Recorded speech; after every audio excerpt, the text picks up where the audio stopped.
familia na marafiki dhidi ya magonjwa.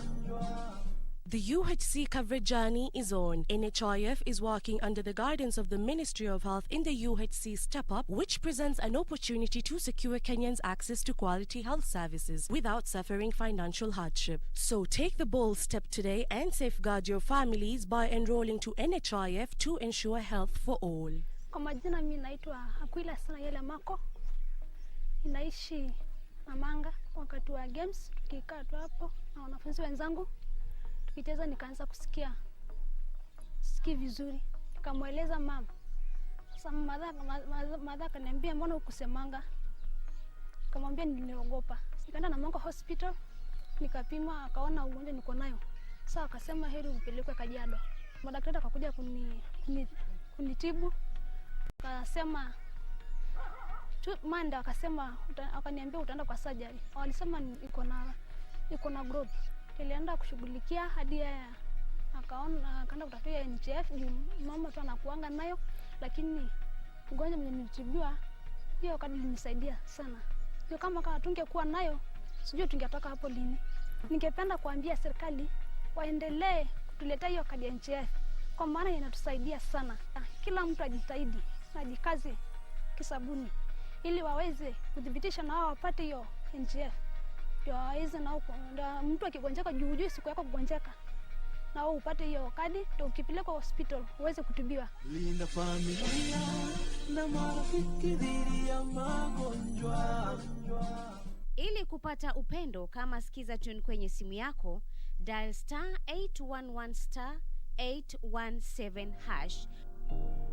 Upendo huvumilia. Upendo hauna wivu au majivuno.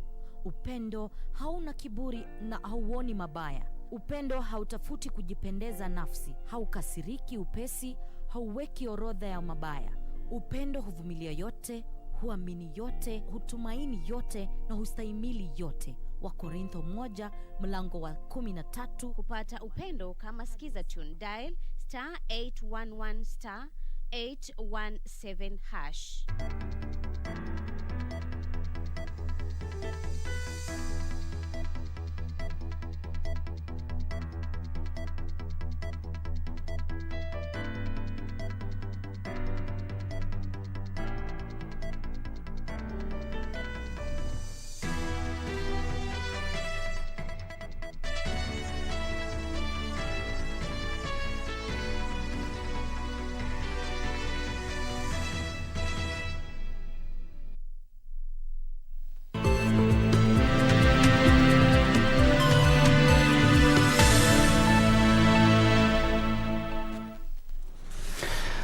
It is the 16th day of the second month of 2022. Good afternoon. This is KBC Lunchtime News. Glad you could make time. We have a comprehensive and live broadcast lined up for you. My name is Njue, and Lucy Mora will be handling the sign language interpretation on the bottom of your screen.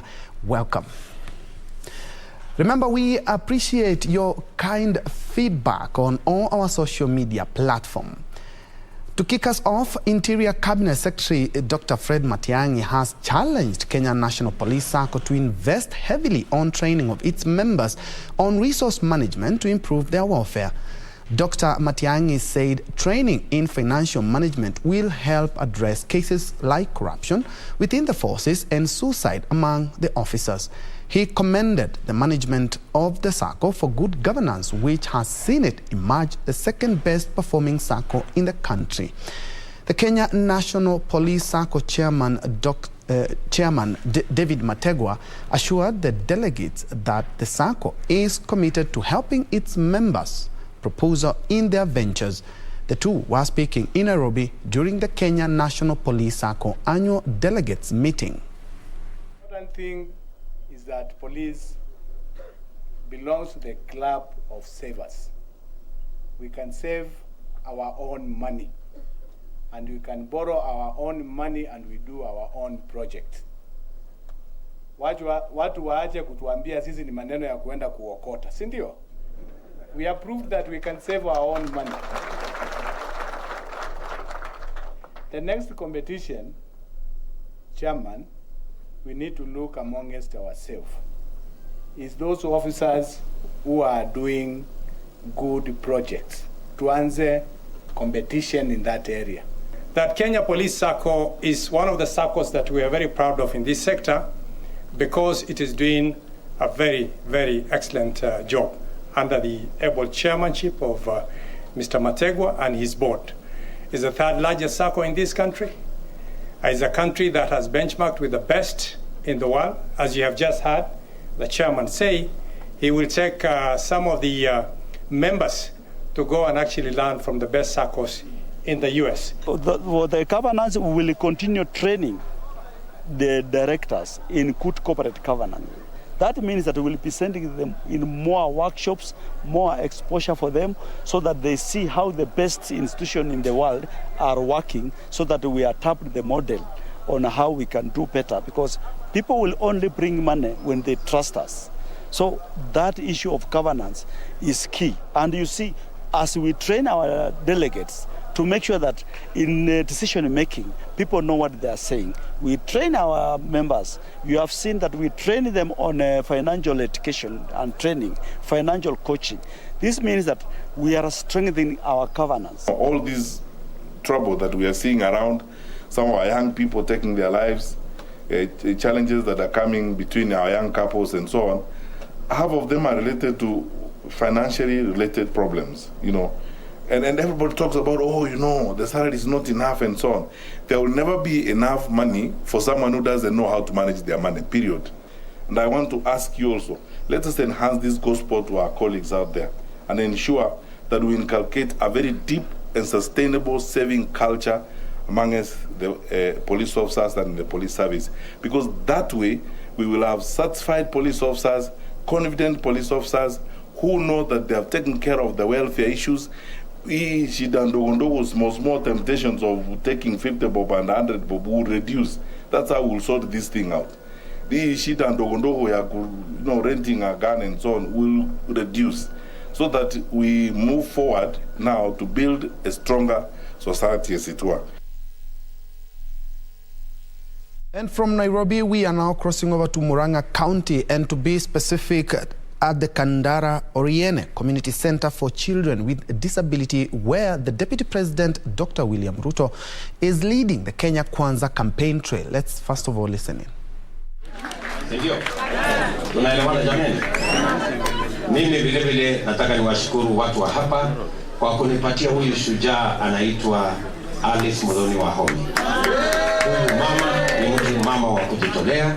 Tumefanya kazi kubwa na yeye. Sio hapa Kandara, amenileta Kandara mara nyingi. Nimekuja hapa Kandara mambo ya shule. Tumefanya harambee kadhaa ya watoto na masomo ya shule ya Kandara. Nimekuja hapa tukaanza na yeye Technical Training College. Leo tumekamilisha Technical Training College, tumeweka equipment, tumeweka karibu milioni 100 kwa hiyo college, kwa maono yake na mpango yake pamoja na serikali yetu. Tumepanga mambo mengi ya kaunti hii, na ni vizuri sana kujua ya kwamba kuna mama ambaye mbali na ile mipango yote tuko nayo, pia anafikiria watoto wetu ambao wanaishi na ulemavu. That's a very positive thing, and I want to say, Alice Wahome, congratulations for thinking about the physically challenged in our society and even the intellectual part. Watu wa hapa Kandara, nataka niwaambie asante sana pia kwa kuwa marafiki wetu. Tumefanya kazi ya uongozi pamoja na nyinyi. Tulikuja hapa na rais, tukaomba kura zenu, mkatupatia, mkatuombea, na tumefanya kazi ambayo imefanyika katika Kenya. Mambo ya mabarabara, tumejenga karibu kilomita 650 hapa Murang'a. Tumeunganisha stima, imefika saizi 145,000 people. Nimewambia tumejenga college kama hii ya Kandara, tumejenga colleges zingine 6 katika kaunti hii. Mulikuwa tuna college moja, leo tumejenga another 6 ikiwemo ya Kandara. Na hiyo kazi lazima tuendelee nayo. Tunaelewana? Tuhamwe? Hiyo? Tuko pamoja? So mimi nataka niwaambie kwamba tukienda mbele, leo tumefika hapa vile ndugu yangu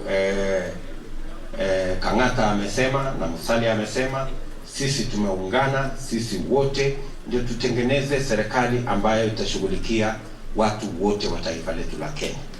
Na mimi nataka niwahakikishie ya kwamba hiyo kazi ambayo Rais Uhuru Kenyatta atabakisha akimaliza awamu yake, hiyo kazi sisi tutaipeleka mbele. Tumekubaliana ya kwamba priority yetu number 1 ile ya tukutimiza ambayo ilikuwa ndani ya Big 4, ajira ya hawa vijana hawa, hiyo itakuwa priority yetu number 1. Priority yetu number 2 ni biashara na kilimo ya wananchi wa taifa letu la Kenya. Tuhakikishe kwamba mnapata bei ya sawasawa kwa mazao yenu, kama ni kahawa, kama ni chai, kama ni mambo ya maziwa, kama ni avocado. Tuhakikisha kwamba mko na bei ya sawasawa, tuondoe mabroka, tuondoe makatel, ndio kila mtu aweze kupata bei ile halisi. Tusinyang'anywe nafasi hiyo na watu wa hapa middlemen ambao wanatusumbua. Na kazi hiyo nyingine yote, vile tulisema mambo ya universal health coverage, mwaka huu kwa mapenzi ya Mungu, kabla ya Disemba, tunataka kila mmoja wetu awe na bima ya afya ya NHIF. Ndio kila mtu aende hospitalini atibiwe na alipiwe na bima ya afya ya NHIF. Mtu asiuze tena ng'ombe yake ama ploti yake ama mali yake kulipa hospitali. Hospitali ilipwe na bima ya afya yenye inashughulikiwa na kila mtu. Na tumesema hata yule ambaye hana uwezo wa kulipa tutawalipia kama serikali ya Kenya. Ndio kila mtu tumudu mambo vile tunafanya elimu ya watoto wetu, ndio tutafanya mambo ya matibabu ya Wakenya wote. Tunakubaliana watu wa Kandara? Ndio tunawauliza tutembee pamoja safari hiyo. Mtakubali tutembee pamoja? Hamoja. Hiyo. Tutembee pamoja.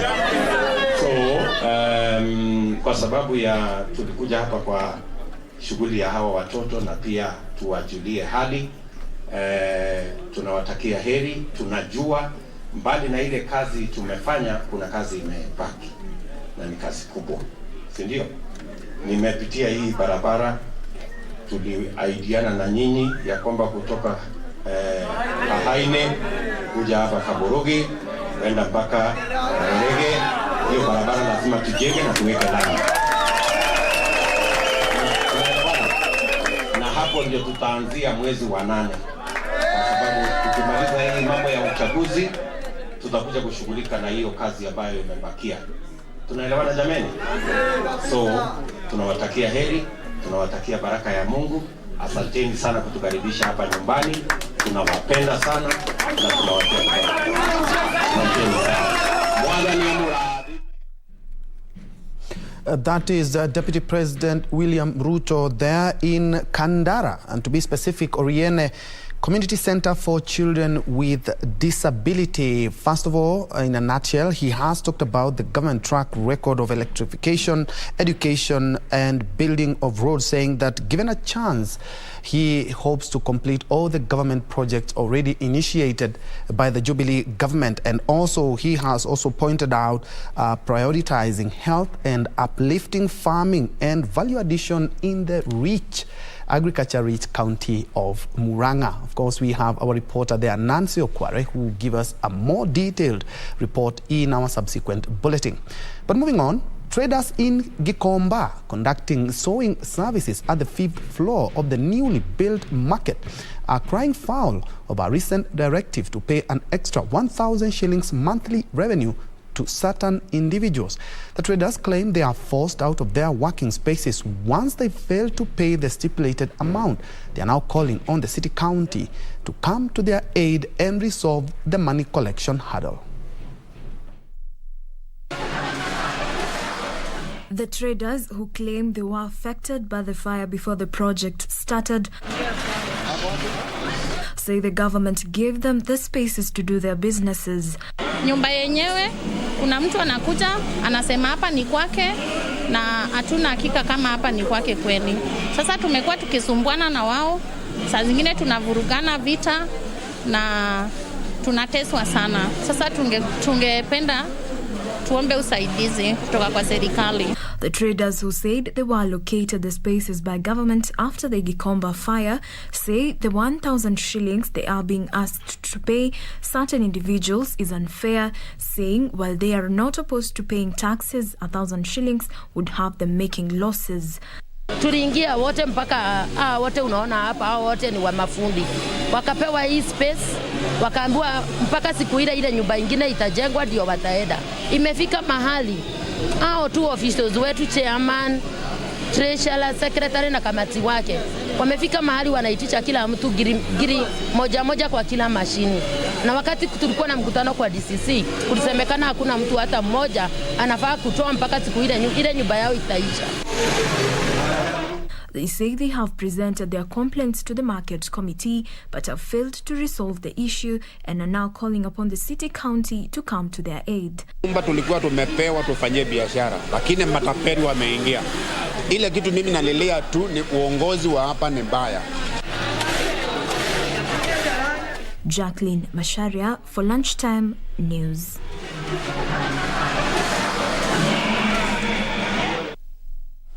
In other news, 4 individuals believed to be involved in the stealing of livestock have been arraigned at the Mavoko Law Courts, where they have pleaded not guilty.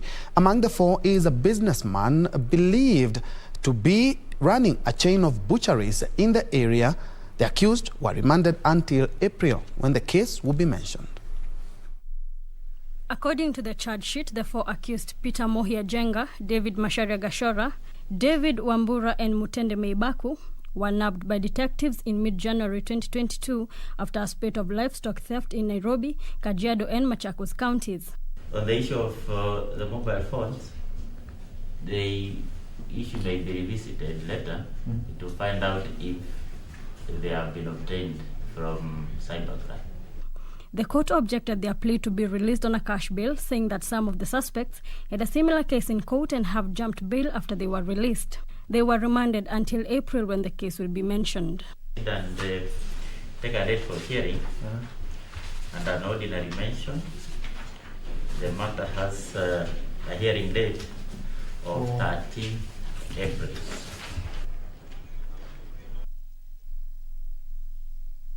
To some politics now, where Nairobi County Assembly Majority Leader Abdi Guyo has warned political leaders against propagating divisive politics and instead focus on serving the interest of the electorate. This as leaders allied to the Empowerment Liberation Party challenged Kenyans to vote for leaders based on their track record and not political parties. Speaking during a meeting with residents in Embakasi Central constituency, Nairobi County Assembly Majority Leader Abdi Guyo warned political leaders against divisive politics. The Matopeni Ward MCA, who is eyeing the Embakasi Central constituency seat, pledged to improve the lives of the residents. Basari ya university nitatoa kutoka 8,000 nipeleke 20,000. Kwa sababu tunataka watu waso. Ni kweli.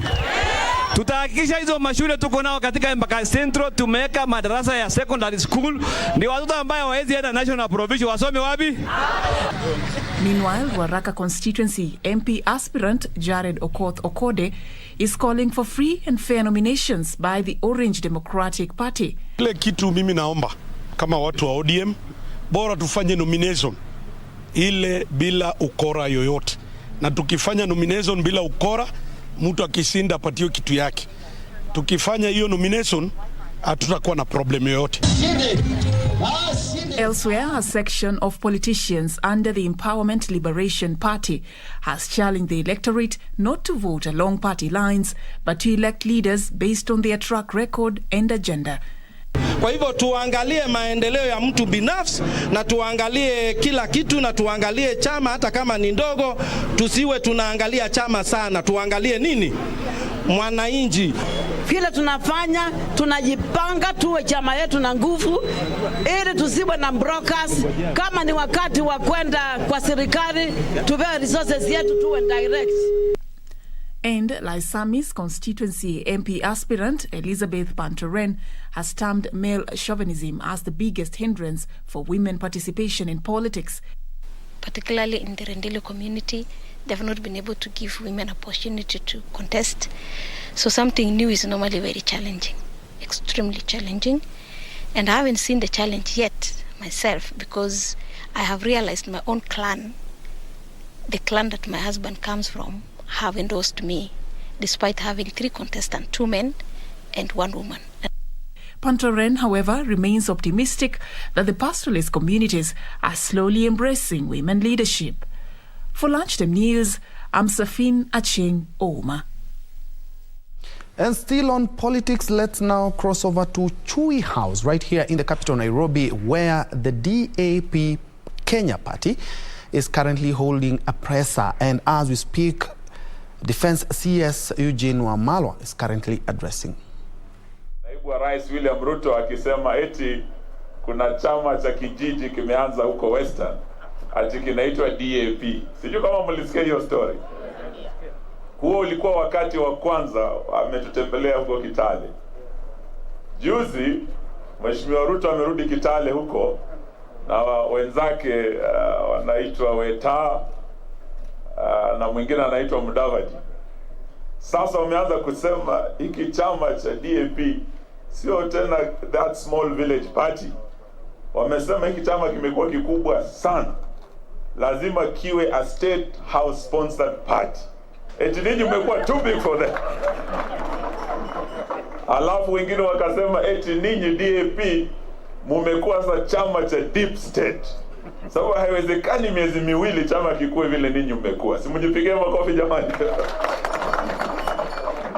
Na imefika pahala ambapo sasa wanaanza kusema eti chama cha DAP ati sasa kimekuwa kikubwa kama ODM na ni ODMB.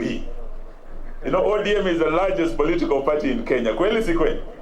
So even in 2 months you can be that big. Paka you are compared to ODM. Basi ninyi mmekuwa jamani. It means you are the fastest growing party, and I want to say this to all of you who have joined this party today. Welcome to the fastest growing party north of the Limpopo and south of the Sahara. DAP is the fastest growing party in sub-Saharan Africa today. Kuna mtu alisema lita Raila an enigma wa Kenyan politics, lakini ninyi DAP bana, you have become an enigma in our politics. Ukisikia mitandao yote, ukisikia kwenye runinga, watu wanazungumzia juu ya ninyi watu wa DAP. And in Western today, it is being said that you have become the alternative party to ODM, to ANC, and to Fort Kane. But I want to agree with my friend Buluma, kutoka Nambale. Amesema DAP is not the alternative party. DAP is the party of choice. Na sio tu Western Kenya, is the party of choice in Kenya today. Mkiangalia viongozi ambao wamekuja hapa siku ya leo, na nataka nialike marafiki wangu wawili hapa, ndugu Osman karibu, ndugu Farid karibu. Hawa jamaa hawatoki Western, hawatoki Bungoma, Tindi Mwale, hawatoki Butere, hawatoki kwa Nabulindo, hawatoki Huisero, hawatoki kule Samia. Huyu ndugu wetu ametoka all the way from Tana River na amejiunga nasi siku ya leo. Na amesema yeye sisi tulikuwa tumjui. Sidhani sisi tumemwalika, ametumwa na watu wa Tana River na wanasema wanataka ajiunge na the fastest growing party in the republic ambayo inaitwa DAP. Mmemkaribisha jamani? Hapa tuko na ndugu yetu Osman. Huyo anatoka Wajir County. Na yeye anaenda kuwa mbunge, analeta kiti kutoka Wajir County. Umemkaribisha? Ndugu yetu huyu Farid, huyu jamaa Noah Wekesa namjua sana. Huyu ndio alikuwa coordinator wa Coast Region yote kwa marehemu wa Malo kijana, the 8th Vice President of Kenya. Huyu Farid mnayemuona huyu. Na kwa kura zilizopita yeye ndio amekuwa coordinator wa Jubilee entire Coast Region. Mzee Noah Wekesa Farida amekuja hapa siku ya leo na amesema yeye ndio anaenda coordinate the entire coast na amongst our regional coast. That is Defense CES Eugene Wamalwa there at Njue House there together with party officials of the Democratic Action Party of Kenya, DAP Kenya, holding a presser there. Among others, he's talked about this is not a community party, it's not a state house project, and it is the fastest growing party in the country, growing in leaps and bounds. And on that political note, let's now take our first break, but we still have more news, so don't go away.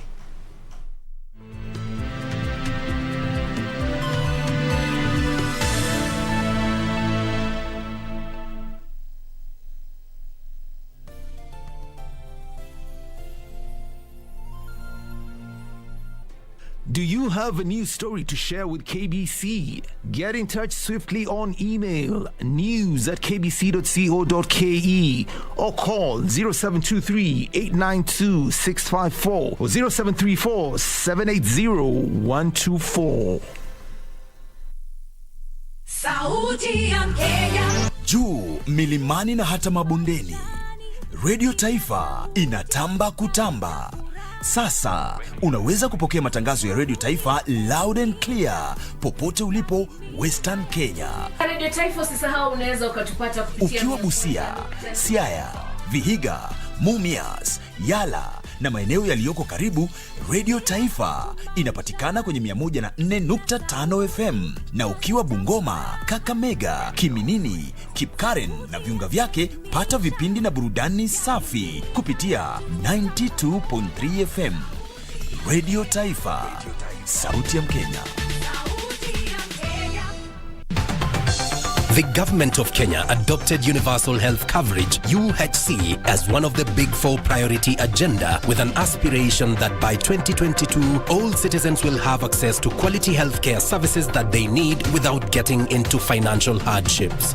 Don't suffer in silence. Visit the nearest healthcare facility and access affordable healthcare services that are now offered under the universal health coverage benefit package delivered through NHIF. For those who can afford, please remember to pay the monthly contribution of 500 shillings. The government has put mechanisms for assisting those who cannot afford to pay. Register biometrically at the nearest NHIF office. Your family's health matters to us. NHIF, leave no one behind.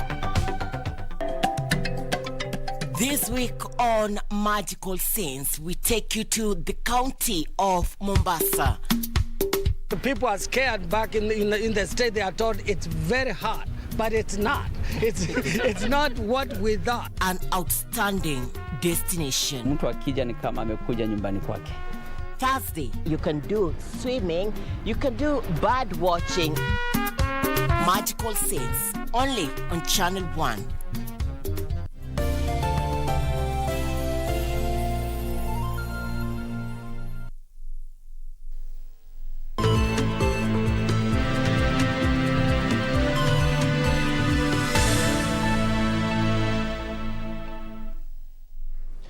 Welcome back. We are glad you're still watching. Moving on, the church has been called upon to pray for the nation as it enters into a heated campaigning period. Meru Senator Mithika Linturi says the country needs spiritual intervention to avert chaotic campaigns and election. Elsewhere, the chairman of Devolution and Empowerment Party, Lenny Kivuti, has denied claims that the party was poaching Wiper members. With just less than 6 months to the August polls, the church has been challenged to pray for the nation to ensure there is peace before and after the elections. Meru Senator Mithika Linturi says the country was currently experiencing heightened political campaigns, which calls for a voice of reason.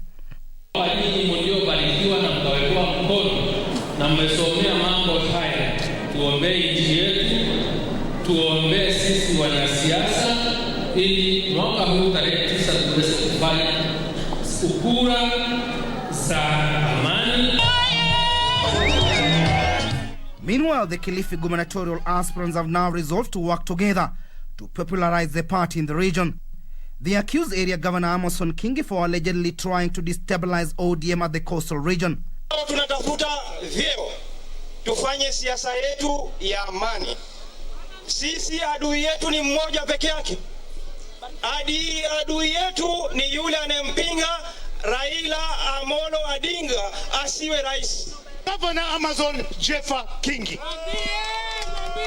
yeye ndio adui wa kwanza ndani ya Kilifi County kwa mipangilio ya Azimio. Ndugu zangu ambao tunaenda kutafuta kiti cha ugavana, tuende tufanye kura ya mchujo ya amani.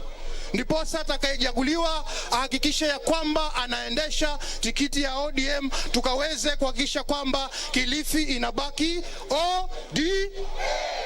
Finally, Coast residents have been urged to elect credible leaders who will ensure locals get handsome returns from their natural resources and cash crops. The leaders argue that locals in Ganze sub-county have been given a raw deal after tons of ballast and stones were excavated and used to build 3 berths at the Lamu port at 40 billion shillings. Hakuna vile serikali umeangalia vizuri huu mmea wa mnazi, kwa sababu najua pia huo ni mmea mwingine ambao una manufaa mengi sana, lakini hakuna sheria ambao una control, imeachiwa tu kila mtu ajifanyie vile anataka. Ndio maana sasa wapwani hawafaidi huu mmea wa mnazi. Timothy Kipnoso for Lunchtime News. Let's now shift focus to education matters, where Nyanza Region Education Director Willie Machocho has warned against delaying payments for contractors in the ongoing CBC Infrastructural Development Program. Speaking during the commissioning of 7 classrooms out of the allocated 42 in Kuria sub-counties, Machocho said that all contractors' payment documents should be processed in time so as to achieve the target of constructing 10,000 classrooms. A total of 13 CBC classrooms in Kuria East and Kuria West sub-counties in Migori County have been completed so far, with the government aiming to deliver at least 205 new classrooms in the region ahead of the junior secondary school rollout next year. Speaking while commissioning 7 classrooms in Kuria sub-counties, Director of Education Nyanza Region, Mr. William Machocho, applauded the contractors for their work well done, while at the same time warning against delaying payments for the same contractors. Just report any person who is trying to delay the process, and you can be very sure. Action will be taken. Yes. Meanwhile, Migori County Director of Education, Mr. Jacob Oyengo, added his voice, saying that it was paramount for the contractors to complete the classrooms by February 20th to ensure they do not interfere with the March national examinations. On average, the Kuria sub-counties have an 86% success rate in the CBC class completion, with majority of the classroom at the roofing stage by yesterday. Brian Mwindi for Lunchtime News. In other news, security agencies in Mandera County have committed to tighten security in the region through public policing and more security patrols in a bid to curb terrorist attacks. Bura East Deputy County Commissioner Thomas Bett urged residents in the area to cooperate with the government in community policing. The recent attacks in northern Kenya's Mandera and Wajir counties have prompted the government to heighten security along the country's borders. Bura East Deputy County Commissioner Thomas Bett has urged locals to be cautious and report any suspicious activity to the nearest administration office. Hivi karibuni tunaenda kufanya mtihani wa darasa la 8 na kidato cha 4. Tumehakikisha kwamba mikakati yote ya usalama imewekwa kuhakikisha kwamba mtihani huo umefanywa katika mazingira yaliyo mzuri na yaliyo salama kwa watoto wetu ili waweze kumaliza vizuri. Bett says security patrols by police have been increased in the region in efforts to avert further attacks.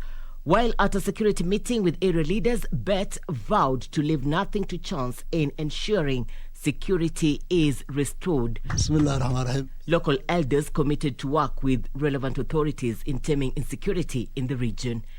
Kuacha kuona hata hatutaki kusikia maneno yao, na tukiwaona tutawapigana hata kama tuko na fimbo. Irene Mchuma, Udim, The Lunchtime News. And Kenya's fight against terrorism has received a boost after the UK government handed over essential forensic medical equipment worth 4.5 million Kenya shillings to the Ministry of Health. The equipment, including a portable mortuary fridge, as well as evidence bags, will improve disaster response as well as help in supporting forensic investigations. Purity himself with the details. The UK stands with Kenya in this fight against terrorism, and I honour the women and men of the Kenya security forces who have given their lives to protect their fellow citizens. We are deeply committed to the security partnership with Kenya, our closest counter-terrorism partner here in East Africa, and we invest approximately 1 billion shillings a year in counter-terrorism efforts in partnership with the government of Kenya. I take special recognition of the support provided by the British High Commission in Forensic Medical Services and Counter-Terrorism. The equipment donated, in addition to other support provided, will go a long way in supporting forensic investigations in instances of mass casualties, including those due to terror-related activities and disasters.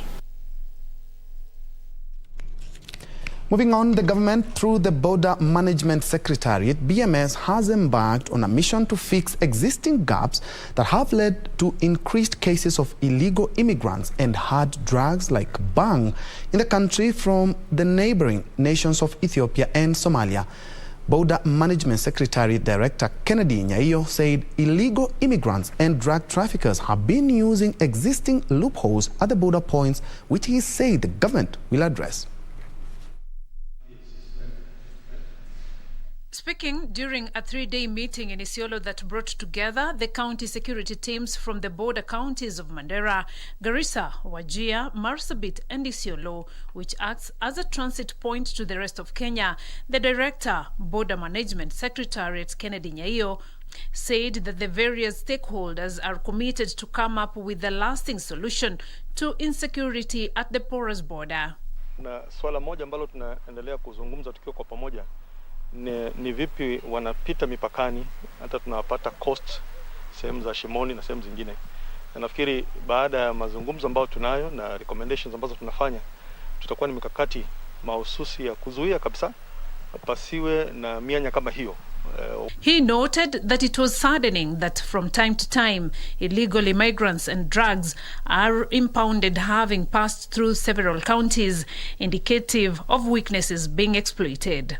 He said the government will employ a multifaceted approach that will ensure a close working relationship between the various government agencies to ensure better monitoring along the porous borders. Watu ambao hawapitii sehemu ambazo zimekubalika, Moyale one-stop border post, ieleweke kwamba between Kenya and Ethiopia tuna Moyale one-stop border post. Kwa hiyo wengine wote wanaopita si ajabu wanapitia katika hizo tunazoita cut lines, the porous nature of our borders.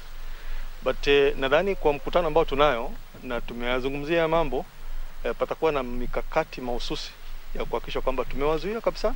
Njue also called on Kenyans to volunteer information to authorities for action in order to curb chances of illegal entry into the country for their own safety.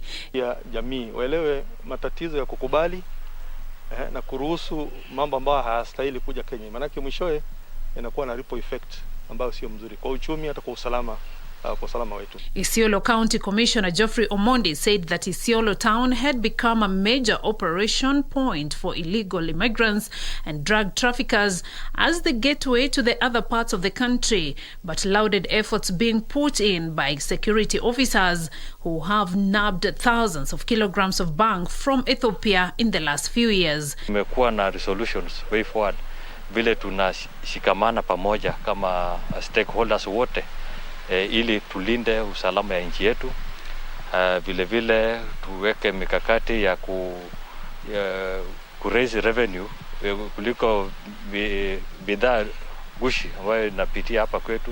Tumezuia kutoka source huko juu ndio isifike hapa. The Mandera, Marsabit, Wajir, Garissa and Isiolo county security teams were led by their respective county commissioners, with representative from Kenya Revenue Authority and the Department of Immigration also in attendance. Beatrice Gatonyangetich, Lunchtime News. And 13,000 households affected by drought in West Pokot County are set to benefit from relief donation from the Kenya Red Cross in conjunction with the Italian agency Corporation. Those to benefit are families living along the volatile borders of West Pokot and Turkana counties battling drought and insecurity. During the flagging off of the donations, West Pokot Governor Professor John Lonyangapuo said the county has experienced total crop failure due to the ongoing drought. As you know, we have been hard hit by this drought that has visited northern part of Kenya. West Pokot is not exceptional. We had crop failure last year, towards the end of last year, so we have very little food in our stores, and our people are in dire need of food. The governor is now appealing to the national government to supply more food, adding that 70 to 80% of families have been greatly affected by the drought. According to Kenya Red Cross North Rift Region Head of Disaster Management, Michael Ayabe, their main focus is on hard-hit areas and places where people have been displaced by insecurity. I said the areas that we are focusing on are, that belt where the conflict has been, Masol, for example, and Sagmaj. These are the areas where, that border point that we are focusing in this particular response. Ayabe said the drought has created instability in the area, with communities now resorting to raids. Reporting for Lunchtime News, I'm Amboi Otiende.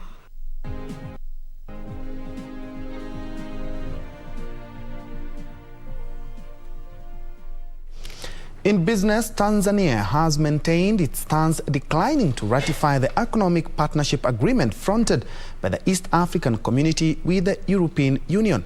Tanzania, in a statement, says it will engage the European Union in technical consultations to ensure that the proposed agreement addresses interests that will benefit Tanzania and the East Africa community at large. The European Union finalized negotiations on the Economic Partnership Agreement with the East African Community in October 2014. However, only Kenya and Rwanda signed and subsequently ratified the EPA in September 2016, allowing goods to access the expansive market on a duty-free basis. This was after Tanzania, Uganda and Burundi refused to endorse the deal, and time was running out for Kenya, whose goods would have been subjected to higher tariffs, unlike the other EAC member states, which are classified as poor countries.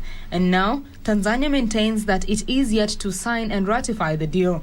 A statement from Tanzania's Ministry of Investment, Trade and Industry says Tanzania is working on outstanding attributes that led to the decision to decline ratification of the EPA. The government wishes to advise Tanzanians and the international community at large that Tanzania has not yet ratified the EPA and will issue an official statement on the status of the EPA when the technical conclusions are concluded. Implementation of the Regional Economic Partnership Agreement with the EAC is pending because it has not been signed and ratified by all EAC member states. The pronouncement by Tanzania comes a week after Tanzanian officials were quoted hinting at signing and ratifying the Economic Partnership Agreement. Betty Kiptum, Lunchtime News.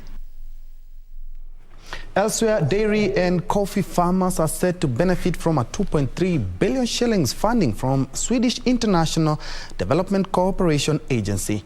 The funds, which will be disbursed in form of loans, will see farmers access credit to invest in the value chains to boost earnings.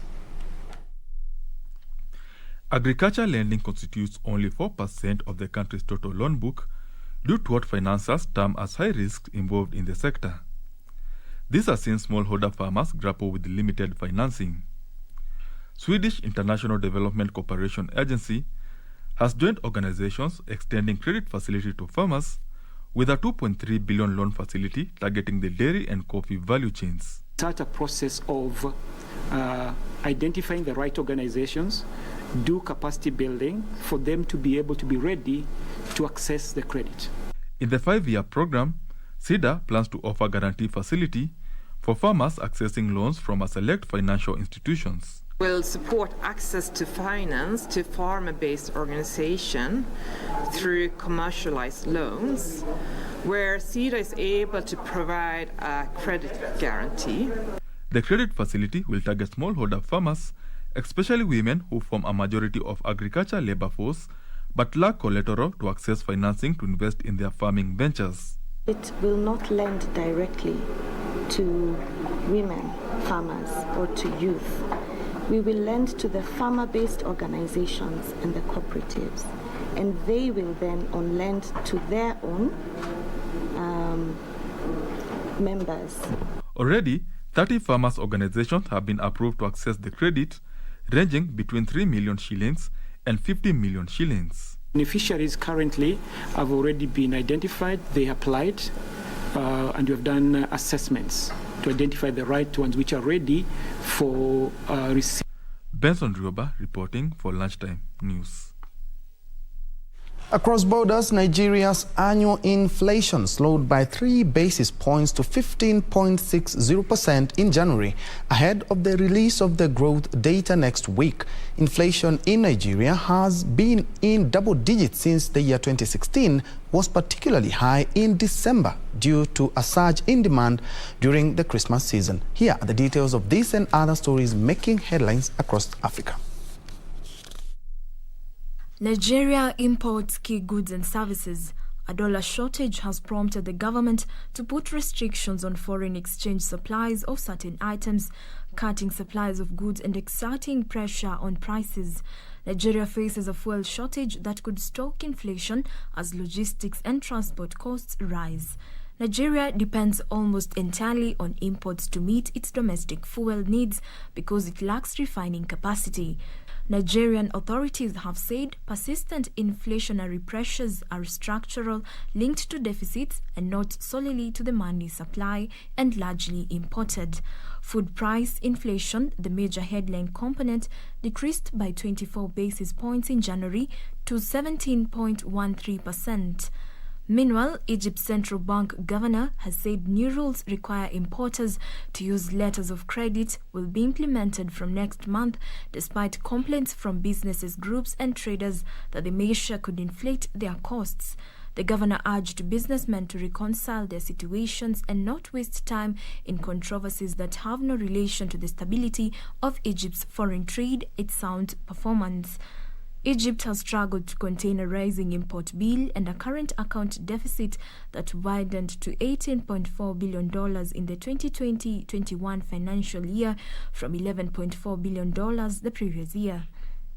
Finally, the South African rand has weakened, giving up gains made earlier in the session as a fall in commodity prices weighed. A rise in commodity prices, especially for precious metals, which benefit resource-rich South Africa, had supported the rand early in the session to break below the 15.00 a dollar mark. But later, gold, a key South African export, retreated from a multi-month peak as news about some Russian troops near Ukraine returning to their bases drove a rebound in riskier assets. Platinum also dipped. The UK car industry has called for a watchdog to oversee electric car charging prices and the availability of charging points. The growth in electric vehicle sales is outstripping the rollout of charging points, hence a call from the Society of Motor Manufacturers and Traders to monitor the market. Here are the details of this and other stories making headlines from across the world. The UK government is providing £1.3 billion to expand the charging network. Over the decade between 2011 and 2021, the number of charge points in the UK jumped from about 1,500 to more than 48,000 according to the industry figures. But between 2019 and 2021, the number of electric cars on the road increased much faster. Moreover, the Society of Motor Manufacturers and Traders says the charge point rollout was uneven, going faster in the south of England than in the north. The society is calling on the government to set up the new regulator called Ofcharge to monitor the market. Meanwhile, natural gas prices on the European futures market have continued to fluctuate due to the gloomy shadow of Nord Stream 2 pipeline project grounding on the escalating tension between Russia and Ukraine.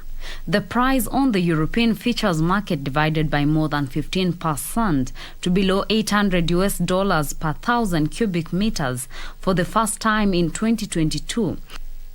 As the situation on the Russia-Ukraine border eased with Russia pulling back some of its troops from Ukraine's eastern border. However, the short-term price decline still cannot solve the current energy crunch in the European. The US government is negotiating to deliver more liquefied natural gas to Europe in order to plug the gap in Europe once the situation in Ukraine deteriorates.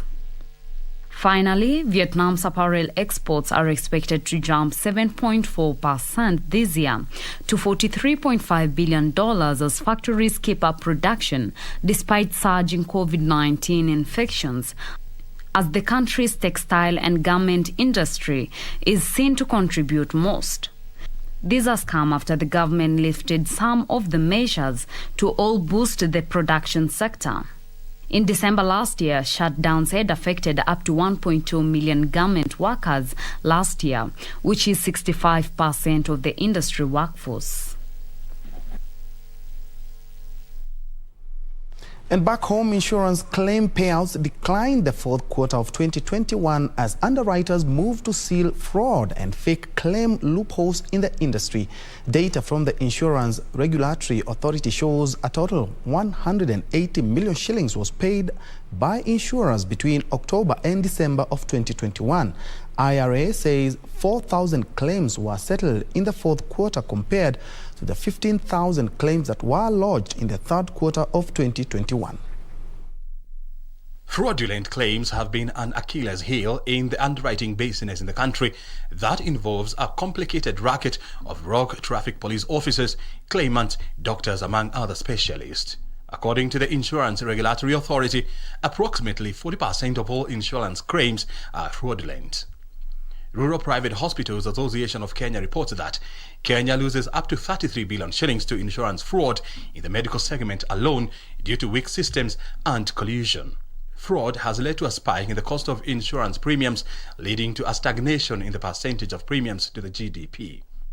However, IRA, together with the Association of Kenya Insurance, has been mobilizing players to adopt e-claim processes to minimize fraudulent claims. This has seen underwriters embark on aggressive use of biometrics registration and increased surveillance processes to stem fraud. Latest data from the industry regulator shows that the number of claims lodged dropped to an all-time low in the fourth quarter of 2021. IRA says the proportion of declined general non-liability claims decreased to 0.14% in quarter 4 of 2021 from 0.52% reported in quarter 3 of 2021.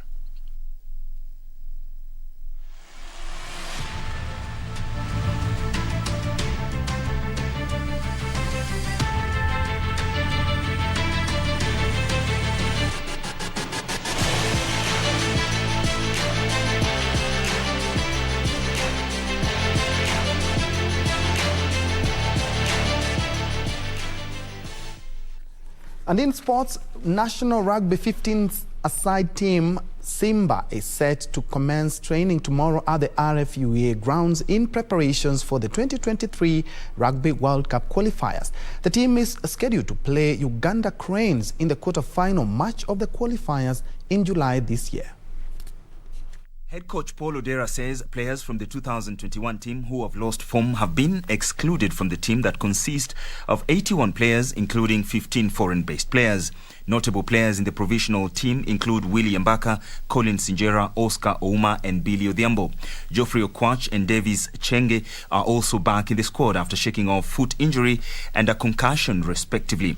The team is scheduled to meet rivals Uganda Cranes in the quarterfinals of the qualifiers on the 1st of July this year. Should they secure a victory in this match, they will proceed to face either Senegal or Algeria in the semi-final on the 6th of July. The final of the qualifiers will take place on the 10th of July.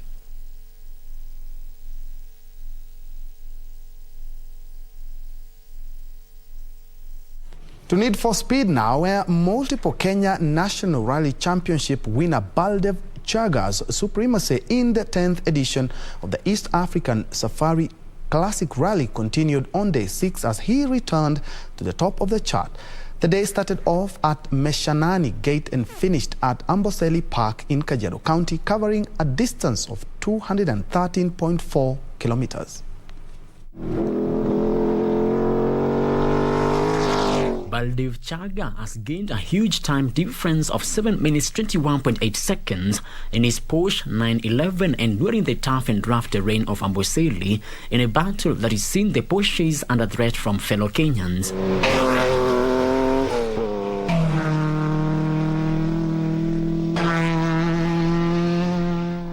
Chaga paid glowing tributes to his team for an amazing job which has managed to keep his car together, giving more confidence as the rally enters the definitive stages.